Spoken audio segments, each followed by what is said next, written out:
Bonjour Emmanuelle. Allô Andrea. Maintenant de l'autre côté de la chaise. Écoute, donc c'est tellement particulier. Vraiment.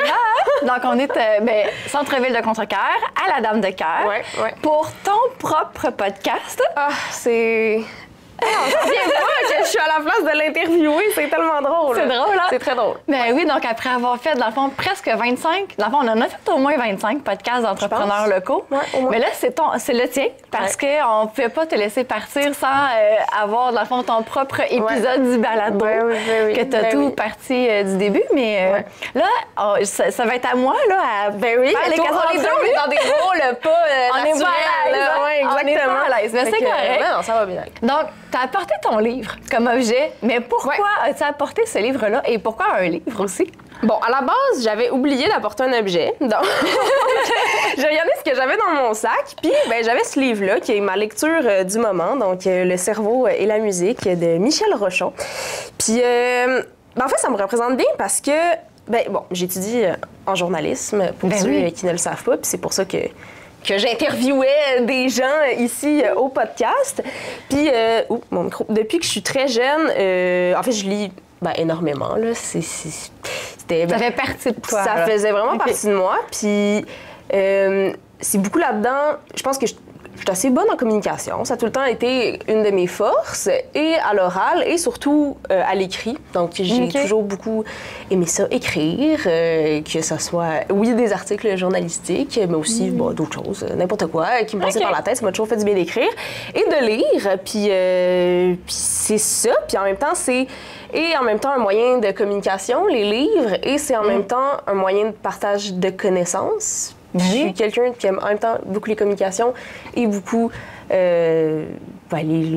le fait d'être intellectuel, les connaissances, apprendre. J'ai toujours adoré l'école, être à l'école. Puis là, en plus, c'est drôle parce que c'est un livre sur la science, là, donc le cerveau et la musique, qui rejoint aussi, j'aimerais peut-être ça éventuellement être journaliste scientifique, à voir. C'est lancé dans l'univers. Je lance ça dans l'univers, c'est à voir. Fait que c'est ça, c'est un gros hasard que j'ai ce livre-là ce matin, mais ça me représente quand même assez bien, honnêtement. Oui, puis justement, tu l'as dit, tu es étudiante en journaliste. Dans ma tête, tu es déjà journaliste. Fait que je te l'ai dit... maintes fois. Oui, je l'ai plusieurs fois répété. Mais parle-nous un peu de ton parcours, justement, là. Puis pourquoi avoir choisi le journalisme? Moi, je viens de Montréal, à la base. Pendant mon secondaire, je sais toujours pas tant ce que je veux faire. J'étudie en journalisme, mais c'est drôle parce que Valérie Letourneau, dans son podcast, elle dit qu'elle était un peu une girouette puis qu'elle savait pas trop comme quoi faire, qu'elle aimait tout. Puis je me sens un peu de même. J'ai toujours été intéressée par beaucoup d'affaires. Puis je savais aussi que j'étais bonne, comme je dis, un peu en communication, l'écriture puis tout. Fait que là, quand il est venu le temps de choisir mon programme de cégep, à la base, j'allais aller faire un double deck en cinéma et sciences humaines. Parce que quand même, je sais pas, la science humaine classique. Oui, mais tu sais, les gens, ils vont là parce qu'ils savent pas trop ce qu'ils veulent faire, mais moi, ça m'intéressait vraiment, tu sais, tout ce qui est... Au secondaire, j'avais eu des cours de philosophie, de sociologie. En tout cas, c'était comme un cours un peu particulier, spécial, qui donnait mon prof. Shout-out à M. Lambert de secondaire 5. Mais j'ai toujours beaucoup aimé ça, les sciences, autant scientifiques que sciences humaines. Fait que j'allais aller là-dedans.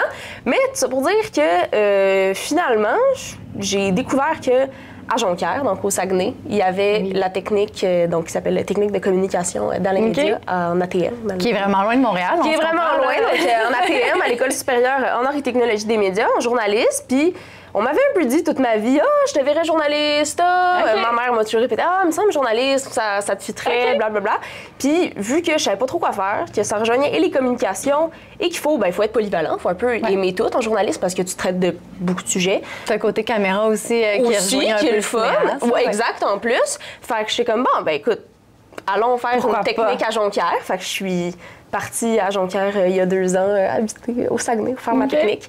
Puis là c'est ça, je vais entamer ma 3e année, ma 3e et dernière année. Quand même, ça va vite. On va voir où l'avenir va me mener. Exactement. Puis justement, tu sais, je suis curieuse parce que tu as postulé pour notre emploi cet été, qui était gestionnaire du web. Le titre officiel, mais on savait que c'était plus par rapport au podcast, tout ce qui était vlog et autres.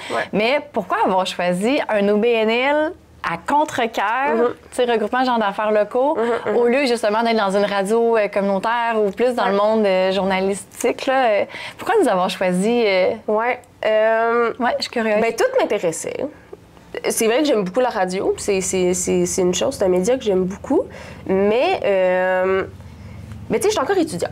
Ouais. Puis, on s'entend que j'aurais pas une job d'état à Radio-Can.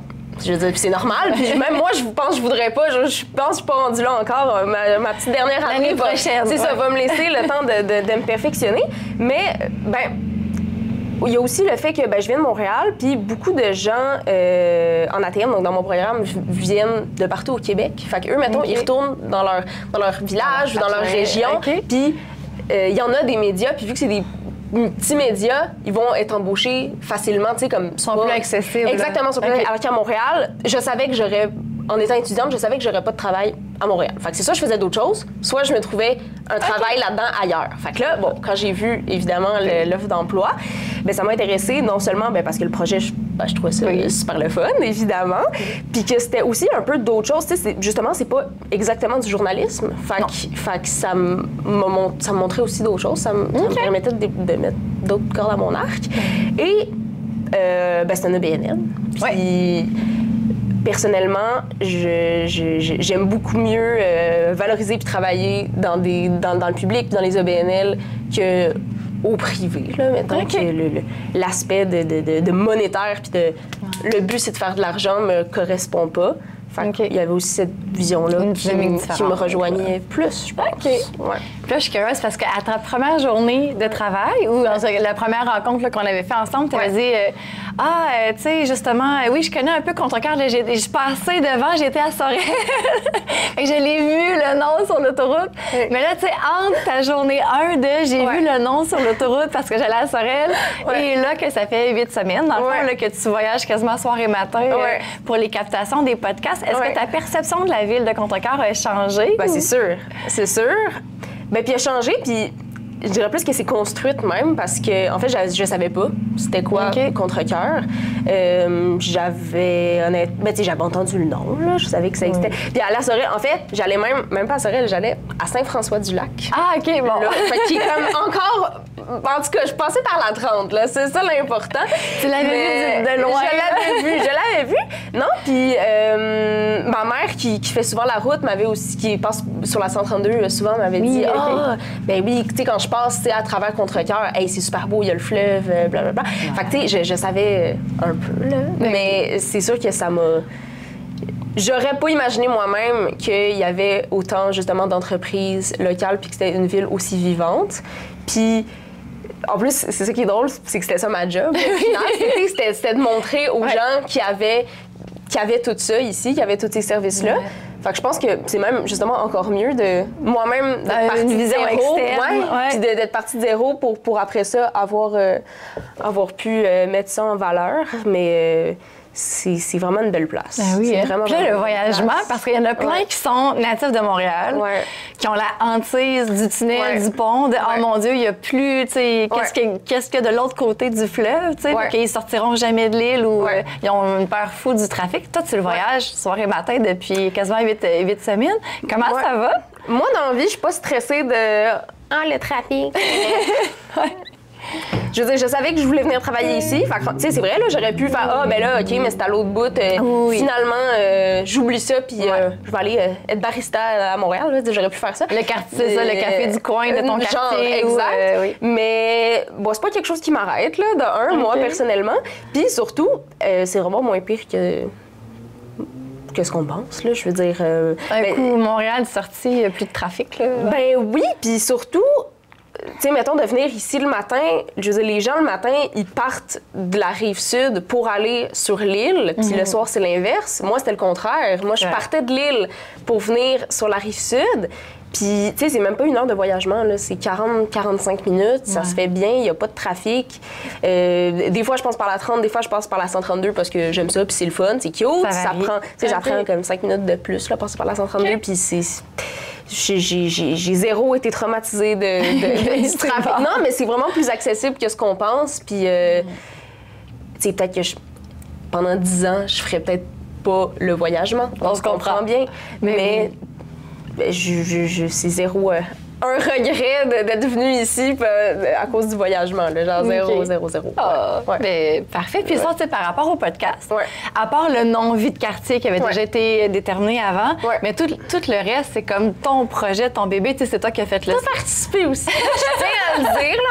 Andréane me donne beaucoup de crédit, mais elle m'a beaucoup aidée. Prends-le. Prends-le. C'est un travail d'équipe, mais tu sais, je t'ai vraiment laissé je m'en dirais le lead, là, en bon québécois, là, mais tu sais, je t'ai vraiment laissé prendre toutes les décisions. C'est toi qui as fait le logo, tout ce qui est montage, les formulaires d'entrevue par rapport aux entrepreneurs. On a parlé des grandes lignes, mais quand même, tu sais. Fait que... Oh, mon Dieu! Ben, si vous voyez pas, c'est marqué « Merci Emmanuel de la part de tous les membres, les quartiers des affaires de Contrecœur. » Avec Perfectoile et Dowie Design. Merci beaucoup. Oh, mon Dieu, c'est tellement... Oh, c'est cute. Ben oui. Puis justement, tu sais, Mélanie qui faisait un peu exprès avec tu sais, les captations de passer avec sa voiture parce que t'es curieuse.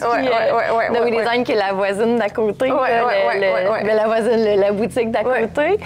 Ben oui, puis c'était un running gag parce que, tu sais, justement, quand on a choisi la place pour la Dame de cœur, j'avais l'idée en tête du Musique Plus à l'époque, tu sais, qu'on voyait la dynamique, puis tout ce qui était, là, la circulation. On voit la vie de quartier derrière, là, c'est ça qui est fun. Exact, puis aucun podcast qu'il n'y a pas de circulation, là, je veux dire, il y a tout le temps beaucoup de visites. C'est super fun. Ça a été vraiment parfait comme clin d'œil. Mais c'est ça, donc le podcast, c'était vraiment ton projet. Donc, tout ce qui était logo, montage vidéo, publication dans les différentes plateformes. Fait que oui, on avait déjà notre chaîne YouTube, tu as parti le TikTok. Donc, Quartier des affaires est rendu avec un TikTok. C'est vrai, allez grâce vous abonner à Emmanuel. Si vous pouvez. Oui. Oui, donc, dans le fond, de quoi tu es le plus fier de tout le travail accompli, dans le fond? Oh mon Dieu, c'est une bonne question. Merci, j'essaye.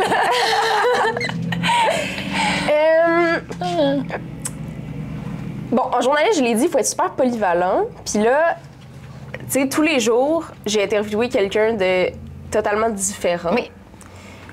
Puis j'avais quand même un canevas de base, avec quand même des questions qui revenaient. Puis aussi, j'essayais, mais évidemment, tu me parlais un peu de la personne pour savoir un peu aller dans des zones peut-être plus personnelles à la personne. Mais ouais, je pense que ça prenait quand même de l'adaptation. Puis ouais, je pense que je suis fière de moi de... L'agilité, dans le fond, que tu as pu développer. Oui, puis j'ai l'impression qu'il y a plein de gens qui pourraient...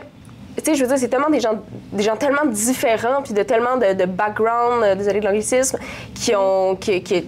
avec qui j'ai parlé. Puis je pense qu'il y a beaucoup de gens qui s'arrêteraient un peu aux préjugés, puis un tel, il vient de tel milieu. Aux apparences. Bof, ou blablabla. Puis non, j'ai juste trouvé ça tellement humain comme expérience. Ben, tant mieux. Je pense que je suis fière de moi d'avoir mis mes préjugés de côté puis de vraiment vouloir connaître chaque personne. OK. Comme juste dans l'accueil de la situation. Puis, ben, c'est bon, ça va te servir toute ta vie aussi après. Là. 100%. Ben oui. Donc, je recommence. Oui. Emmanuel, dans le fond, tu sais, qu'est-ce qu'on peut te souhaiter pour ton avenir professionnel? Oh mon Dieu! Parce que là, tu es en journaliste, tu as différents intérêts. On avait parlé du Radio-Canada qui t'intéressait beaucoup. Moi, je te vois plus à l'international, mais ça, c'est mon ambition. J'aimerais ça à l'international. Mais mettons Radio-Can, tout le monde, si vous ne savez pas, il y a genre 6 postes au Québec à Radio-Can dans l'international. Fait que c'est un peu, c'est dur à avoir. Mais mettons qu'on enlève les noms et tout, là, ton souhait, l'idéal, de dire ça, j'aurais vraiment atteint mon sommet de montagne, là, puis je serais vraiment fière. Qu'est-ce qu'on peut te souhaiter pour ton avenir? Ben, peut-être de trouver ça, c'est quoi que je veux faire. Comme je dis, j'aime tellement de choses, c'est tellement... Puis c'est bon, j'ai juste 19 ans, je savais pas. Puis, je pense que c'est rare, là, les gens de 19 ans qui ont tout compris puis qui savent exactement ce qu'ils veulent faire puis ça va être quoi leur vie. Puis honnêtement, j'en ai aucune idée. Puis en même temps, tant mieux, j'ai l'impression... Je veux essayer plein de choses. Puis au fil... Donc, on pourrait souhaiter de t'amuser? Ouais, c'est bon, ça. Puis on s'en rappelle, la première journée, je t'avais dit, tu sais, je t'avais tout fait la liste des trucs, tu sais, les attentes, les trucs. Puis j'ai fini à, là, il y a une chose que j'exige dans ton travail. Là, je me rappelle ton visage, là, mais ça va être quoi? Ça va être piège. Exact. Puis je dis, ben Emmanuelle, j'exige que tu t'amuses. Parce que la journée que tu t'amuses plus, parce qu'on n'est plus à la bonne place. Fait qu'on va rechanger dedans. Donc, on pourrait quasiment te souhaiter ça à ce moment-là pour le futur. Absolument. Qu'ensuite t'amuser. Absolument. C'est là qu'on rayonne le plus. C'est vrai. Puis, si je reviens plus par rapport à Contrecœur, je me demandais, tu sais, au niveau de l'achat local, on en a, tu sais, c'est une question que tu posais là, aux différents entrepreneurs. C'est sûr que Montréal, tu as un bassin, tu sais, qui est différent de Contrecœur. Je sais pas, toi, ton approche ou... c'est ça, ta vision de l'achat local, ça ressemble à quoi? Tu sais, est-ce qu'il y a un avant, après ton travail avec le podcast? Je pense c'est que similaire? Je pense que c'est similaire. Je pense que j'ai toujours trouvé ça, important. Puis, ben, je pense qu'il y a quand même une vision de Montréal un peu quand on sort de Montréal, que c'est tellement grand, fait que c'est très impersonnel, puis qu'on a de la misère à trouver notre monde, là, je sais pas comment dire, mais bon, à Montréal, il y a aussi des quartiers, c'est pas juste une grande ville, c'est divisé en quartiers, puis pour vrai, les quartiers, c'est un peu comme une petite ville, là, tu sais, c'est sûr qu'il y a des différences, là, c'est pas pareil, mais... Chaque quartier a sa signature. Oui, puis chaque quartier a ses entreprises, puis chaque quartier, ben moi, j'étais à Verdun, qui est le meilleur quartier du monde, je tiens à le dire, c'est le meilleur quartier. Non, mais on a la rue Wellington, notamment, qui est comme l'artère principale. Puis il y a tellement, tu sais, mettons, il y a 15 ans, j'étais à Verdun, puis ça avait aucun... Ça n'a rien à voir entre le avant puis le après, puis c'est parce qu'on a eu plein d'entreprises locales qui se sont implantées, puis qu'on consomme leurs produits et leurs services, que c'est autant un quartier animé, puis une belle rue où il y a une vie de quartier excellente. Puis c'est la même chose ici, puis dans toutes les villes, plus on tu sais, c'est même pas encouragé, en fait, c'est de consommer, tout simplement. On n'a pas le choix d'utiliser, on n'a pas le choix. Puis je comprends pas pourquoi on voudrait ne pas... Tu sais, si on a l'occasion d'acheter local avec un service personnalisé, qu'on a de la proximité, pourquoi on voudrait aller dans des grosses bannières? Je sais pas. Fait que... Acheter local, tout le monde! C'est ça, le message est passé. C'est ça ma réponse. Ouais, c'est bien. Puis, la question qui tue, que tu as posée à tous les entrepreneurs, et dont moi, que ça en bloc, mais j'ai le goût de te la poser à toi, mais en version inversée. Tu sais, on a fait 25 podcasts ensemble. Est-ce que t'en as un qui sort du lot que tu fais comme cet entrepreneur-là ou cette dirigeante d'entreprise au BNL-là, elle, ça a vraiment été un coup de cœur. Fait que je te laisse. C'est horrible, c'est dur. Mais là, je vais faire comme toi, t'as le droit d'en nommer quelques-uns. Mais... Ou des éléments qui ont été dits que tu fais comme « Ah, mais oui, ça l'a vraiment marqué, tu sais. » Tout le monde, ben, je tiens à le dire, là, tout le monde a été vraiment excellent. Là. Vraiment, hein? Pour vrai, tout le monde s'exprimait super bien. Tout le monde a dit des choses tellement intéressantes. Fait on a du bon monde. Vraiment. Hey, ben, c'est sûr que Gabriel Ménard ressemble beaucoup parce que le feu d'un dent. Le feu d'un dent. Non, mais il est tellement passionné. C'était super intéressant. Et qui d'autre qui me vient? Ben, Valérie Letourneau, j'ai beaucoup... Ben ça, c'était plus au niveau personnel. J'y vers l'été, mais ça, c'était plus au niveau personnel que...